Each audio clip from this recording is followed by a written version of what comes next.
Title of this video, as you can see, is In Search of Ultra-Terrestrials. Actually, I have named them the Bloodlines Invaders. Multiple on both accounts. One such group of invaders we tagged and known as the Nephilim.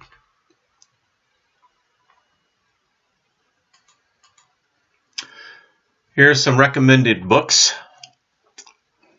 All of them great books. It tells a history that, oddly enough, is in every religion. And this video will show you, well, there's more to the story than what you may think. So who were these beings? These beings of legend. These beings of distinction. Were they legend? Were they myth? Folklore?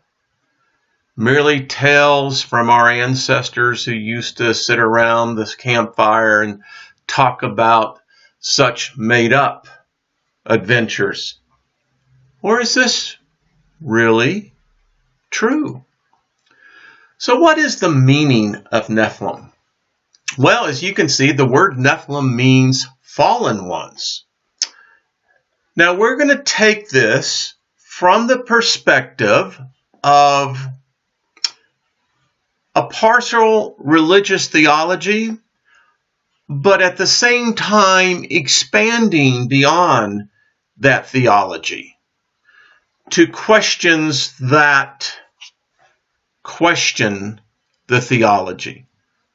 But yet this theology validates the very premise of this video. So, Jewish scholars, about 250 BC, who translated the Old Testament into Greek, used the term gigantes, which means titans, to describe them. This implies they were part God / higher beings and part human, half-breeds, like the Titans in Greek mythology. These scholars picked a term that the Greeks would readily understand. Now, I want to pose a question for you.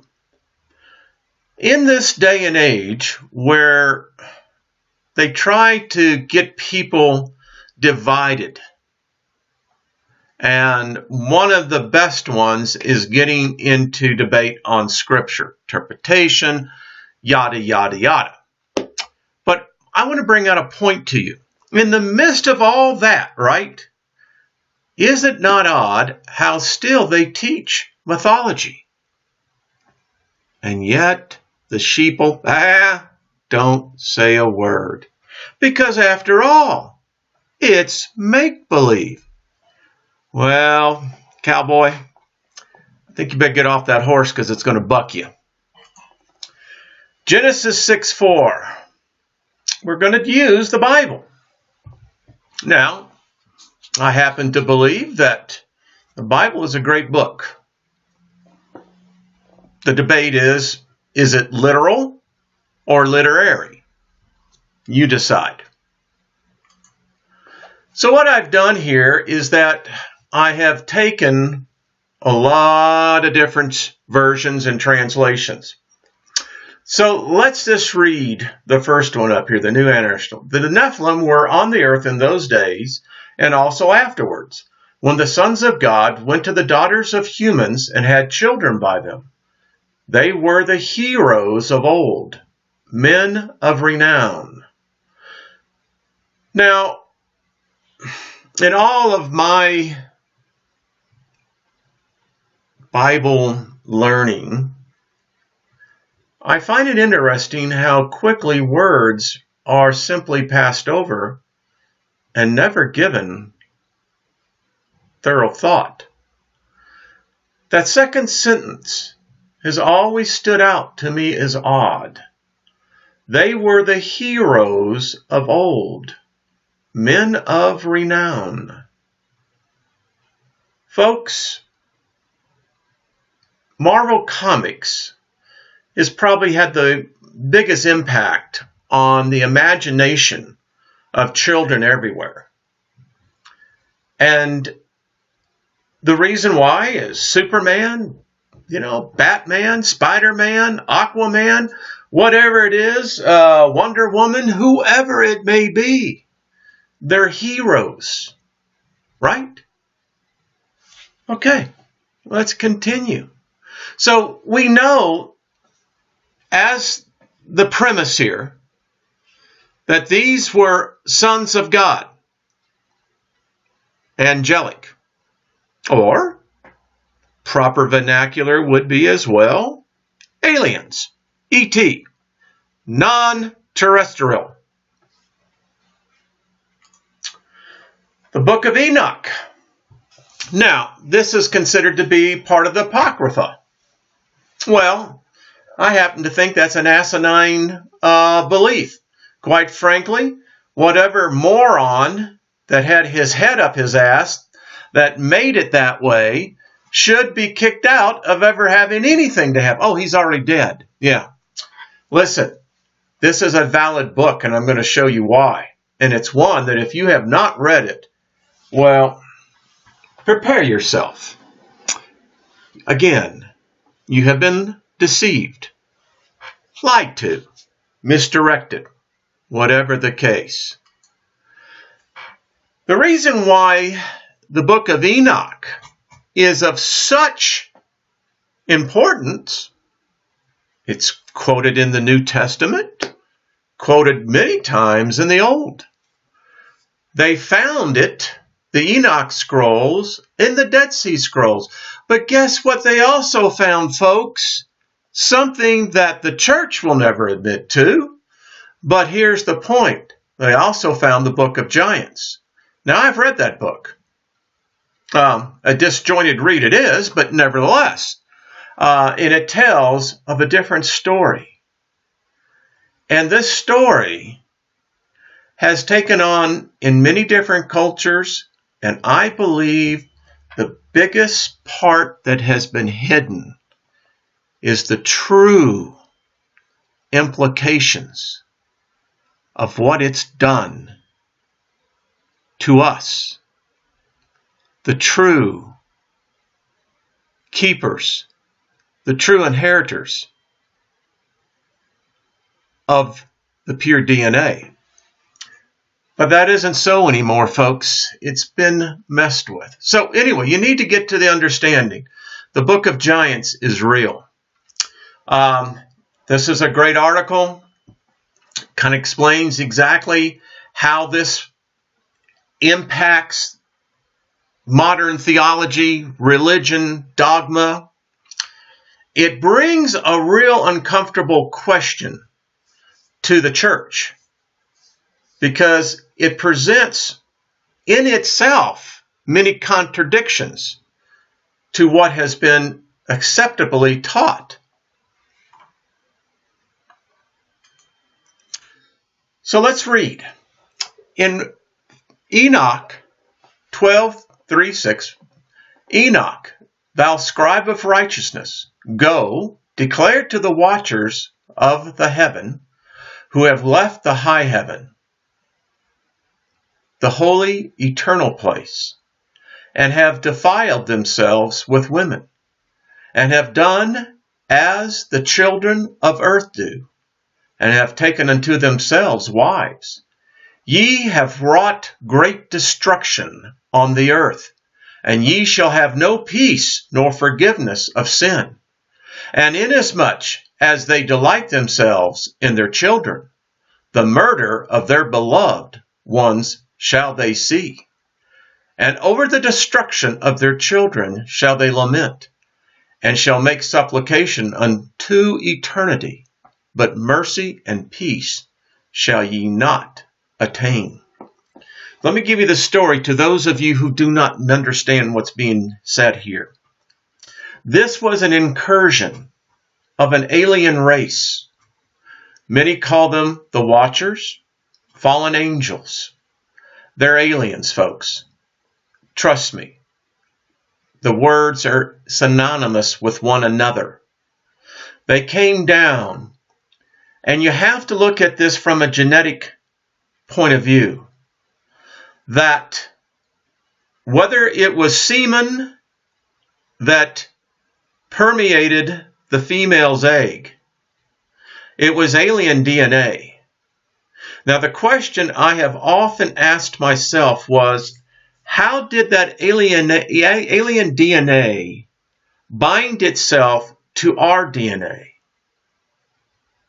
It gets really deep here, folks. But isn't that how it is? That it's the very small things that have the largest implications. So, there apparently were 200 of these fallen angels. They came down and taught men how to do war, taught women how to wear makeup, how to paint their eyes. They brought down the secrets of this, which I believe is a planetary place. They brought down these secrets of wisdom. Enoch was apparently not impacted by them. And it was said that he found favor with God, and he knew not death. Well, Enoch still holds a very mysterious position in both Judaism, Christians, Islam. It's a remarkable story. So they wanted, when they found out that they had messed up and found out that apparently they weren't welcomed, it started this point, and they went to Enoch, a human, to make supplication for him. The point is, and let's go on, Enoch 19. And Uriel said to me, here shall stand the angels who have connected themselves with women. Now, Uriel is an archangel. And how we know that he is an archangel, remember, in order to be of the class of an archangel, you have to have the name of God in your name. Michael, Gabriel, Uriel, and there's many others. And these are the elite of the elite. You don't screw with these guys. These are bad, bad hombres. One was known to wipe out 180,000 men in less than an hour. Yeah. Well, let's go on. And their spirits, assuming many different forms, are defiling mankind, and shall lead themselves astray into sacrificing to demons as gods. Here shall they stand till the day of the great judgment, in which they shall be judged till they are made an end of. And the women who bound themselves with the fallen angels shall become sirens, ancient seducing spirits, in the ages of earth. Folks, it's all connected. There is a hidden knowledge that you have been denied. The elites know it. Now they have perverted it, they have twisted it to their own purposes, for their own benefit, and to their own demise. So you need to be aware there's a whole different history, counter to what the one you have been taught. And this began a change. My research has shown that they ruled the earth for well over 1,500 years. Noah was under their rulership. They had influence on all of the planet. These were now there's controversy as to what in the Book of Enoch that he says that the first offspring of the Watchers was the 3,000 cubits. I don't know if that's true or not. I mean, that would make these first generation nearly 4,500 feet tall. We do know this. They eventually began to eat humans and eventually ate themselves. So the prophecy was in fact fulfilled. So the 4 books synchronize with each other. The Book of Enoch, there's a Book of Jasher, the Book of Jubilees, tells a very detailed account of what's going on in Genesis chapter 6. And they all sync up with each other. Now, again, these are all considered to be a part of the Apocrypha. But I'm telling you, Genesis 6 is a key. And the mysteries are deep. I can tell you, I've been searching for a long time for this hidden knowledge. It's a sacred knowledge. And it's not easily found. And I can damn sure tell you it's not easily gotten either. So again, who are the Nephilim? They are giants on the earth in those days, for which reason they removed their camp to Hebron. And when they had taken it, they slew all the inhabitants. They were till then left a race of giants who had bodies so large and countenances so entirely different from men that they were terrible to the hearing. The bones of these men are still shown to this very day, unlike to any credible relations to other men. Well, this is Flavius Josephus, traitor, but nevertheless supposed historian. Actually, I think he was quite the bullshitter, to be honest with you, but that's just my take. He thought very highly of himself, and if you know the true history of Flavius Josephus, yeah, all right, but hey, he says that they were there, and he is regarded as the #1 credible Jewish historian of the 1st century. Here's the Book of Giants. And I'm telling you, it's a disjointed read, but it's a sad read. These beings, their offsprings were not created by the Yah. They were not. And he was not going to have any part of them. And as he said, he told Enoch, he said, tell them, I didn't create these bastards. I have no part of them. There is nothing of me in them. Now, folks, you just spend a little time on that phrase, because in theology, what makes it very interesting is that, particularly in the Gospel of Mark, that we are introduced to a whole new species by the Master. Calls them demons. They're unseen. They have powers over humans. They exist in both the seen and the unseen realm. I don't know about you, but that caused me many, many years to go on a search, because it didn't make any sense. And good gracious, what I found. So anyway, if you're interested, it's a great book. But let's go on. Now, we have taken a lot of thought in figuring out the genetic code, and particularly how these Nephilim, when they came into existence, how they came into existence, why they came into existence, and then what happened.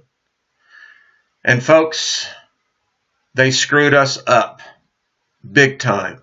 Now, I believe that those on the outside that are trying to rectify this problem, but you folks, it gets very, very stranger as you start going down this trail. So there were giants, alien DNA injected into the bloodlines. It's a fact. You can put whatever word you want to put in there, but that's what happened. Why is this important? Because, as I said, this changes everything. So let's talk about DNA. As you can see, this is what DNA is. It is the molecule that carries the genetic instructions used in growth, development, functioning, and reproduction of all known living organisms and many viruses. Now, many viruses can have very interesting. You can have viruses that take on DNA, but you also have viruses that will take on the RNA. And when you start messing with the RNA, and anyway, it's very interesting. So you understand how important this is. Let's go on. So now, according to what we're learning through the Samaritan tablets, this, my friends, is the building of us. This is Inyal and Inkai, I believe, and this is what they're doing. As you can see, that is the tree of life. They're adding to our chromosomes. Yeah. That's what's happening. All right. Here's from the Mesopotamians. This is the tree of life. Now, we know of a story, if you're a Christian, of a tree of life that started in the garden. Now, here is another view of the tree of life. I happen to like this one a little bit better because I think it really does depict, actually more what is really going on here. I mean, it really does. And as you can see, there's a lot of, there's power going on in here. And let's not talk about the creatures. That's another video. So it predates the Bible. We know this, that the first pharaohs were giants. Ladies and gentlemen, they weren't what you saw in, Charleston Heston's Moses. It wasn't that. It's far different, folks. This is important here. This is a great battle. In fact, this is, as I understand, and I could be wrong in this, but what I have been told, this is a battle of a killing of one of the giants, one of the gods. Records go back to the very earliest, back to the Samaritan. We know this as well, that the first pharaohs were giants, 5 to 6 meters tall. And it's there, been in the hieroglyphs. It was just not the kings. They were said that there was a particular race of Egyptians that were in fact of not at the same exact size as the pharaohs, but they were in fact considered to be giants. Here we see some more. Remarkable, isn't it? More hieroglyphs. Folks, there's a lot that we have been denied. I could get into this one right here for literally an hour, but I don't have time to it. That this has a lot of relevancy to me, particularly of Raw up here, but what's being actually done. And like I said, I've spent a long time already on this. So again, this one is significant. And we know as well, they ran out of food and they started basically consuming themselves, but they existed. They went on past Noah's flood, the great deluge. Now I want to talk about the Titans, because the Titans, I believe, were real. They may be in folklore now, but as to quote Leonard Nimoy as Spock, every legend has a foundation of truth. I think that these people were still held as deities. Oh my gosh, that's the top of the U.S. Capitol. But hey, we move on. Well, what is this? You see, folks, they still live. They're still here. Yeah. They never left. They may have lost the physical form for now, but trust me, these cats, now maybe the offsprings, the half-breeds, I think they're trapped here. I don't think they have the same spirits. I think their souls, as it said, they're cursed. They'll never leave here. But you need to pay attention. These gods, they lived. Oh, by the way, there you go. They were very much progressive back then. The point is, there is much to this. More than just myth. So what's the fossil record have to say? Well, let's look at here. Folks, I guarantee you ain't going to fake that. It's all around the world. We have seen this. We see their skeletal remains. The Smithsonian, for many years, destroyed many of these skeletons and these artifacts. They have been seen and dug up around the world. We have known this. We have known that the first pharaohs who were mummified were giants. We know that these creatures in different parts of the world were gargantuans. Their fossils are still here to this very day. You have to ask yourself, what took place? There's a lot in here, and you have to begin to understand that when you begin to change our DNA, you change a species. No matter what the eventual end may have been before, you change that. And it is virtually impossible to undo. We see it today showing up as gargantuanism. That's what they call the gene. We have seen this. The giant of Gandhar, the ones that the U.S. Army killed. Yeah. They've been here, folks. The Indians, Native Americans, who are the true owners of this North American continent, they knew of them. They had been drawn. They had been seen, known in all regions of the world.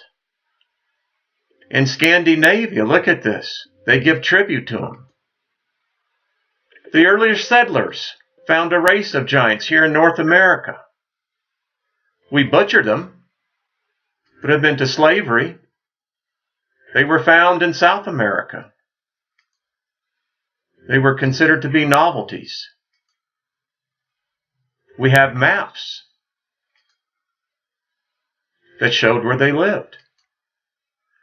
The Nephilim never left, folks.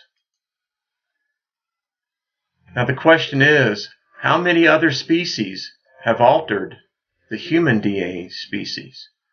More than you think. I'm going to let Brewer and Shipley take us out. This is an Indian chant. This is what they used to communicate to the Great Spirit of the sky.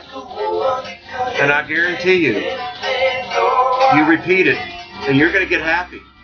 You're going to get happy, folks, because we win in the end. Yeah, folks, we got this. Don't give up, man. Stay strong. Love one another.